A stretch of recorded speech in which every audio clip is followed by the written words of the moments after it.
Maintenant que nous avons développé notre fonction generateIndex, nous allons pouvoir générer un index très grand, 2 fois 10 puissance 5, c'est-à-dire 200 000 entrées, 200 000 mots-clés, et nous allons voir comment ça va réagir.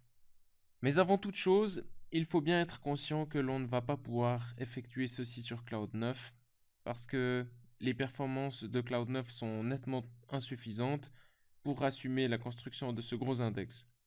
C'est la raison pour laquelle on va travailler sur une version locale du projet, c'est-à-dire sur votre propre machine. On va donc commencer par utiliser Git et faire un Git clone dans le terminal pour obtenir une version locale du dépôt. Et pour ceci, il suffit de faire un Git clone et de copier l'URL que vous trouvez ici sur la page du dépôt GitHub. Alors, je prends la version HTTPS pour ne pas avoir de problème avec les clés publiques, clés privées du SSH. Bien évidemment, si vous préférez le SSH, libre à vous. Moi, je montre sans le SSH pour ne pas être embêté. Donc, git clone, on colle l'URL et on y va, on clone. Et on a maintenant une version locale du projet développé sur Cloud 9. Donc, vous pouvez par exemple observer qu'on a là la dernière version du code sans problème. Et on va maintenant travailler dans idle. Alors, on ouvre IndexBench dans idle. Et vous constaterez que j'ai fait un tout petit peu de relooking depuis la dernière vidéo. Vous trouverez cette version-ci du code sur le site. J'ai simplement rajouté quelques commentaires pour bien expliquer ce que fait le code. Et en particulier ici, on a rajouté des instructions qui permettent d'afficher tous les 50 mots-clés. D'afficher simplement que 50 mots-clés ont été créés pour suivre l'évolution de la création de l'index.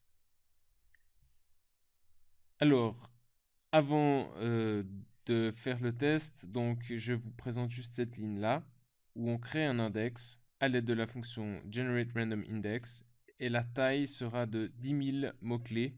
On va voir ce que ça donne en exécutant. Vous voyez que c'est assez lent, et vous voyez que plus on avance dans la création de l'index, plus il devient difficile de rajouter des éléments. Vous voyez que pour rajouter 50 éléments, le temps devient de plus en plus long.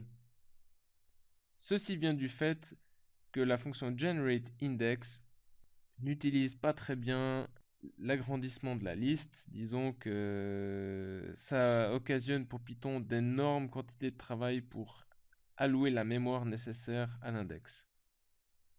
Bon, vous voyez qu'on est à 4000 et que si on veut arriver à 200 000, il nous faudra énormément de patience. Je vais donc vous montrer une façon de développer generateIndex de manière un peu plus efficace. Vous entendez certainement que j'ai dû enclencher le ventilateur de mon ordinateur pour ne pas faire fondre le processeur. Et on voit maintenant ici, on est à 6600 et ça prend vraiment longtemps maintenant pour ajouter 50 éléments de plus. J'arrête la démonstration ici parce que de toute façon on ne pourra pas utiliser cette fonction. Donc il nous faut faire quelque chose d'un peu plus efficace. Vous allez voir, c'est pas si difficile.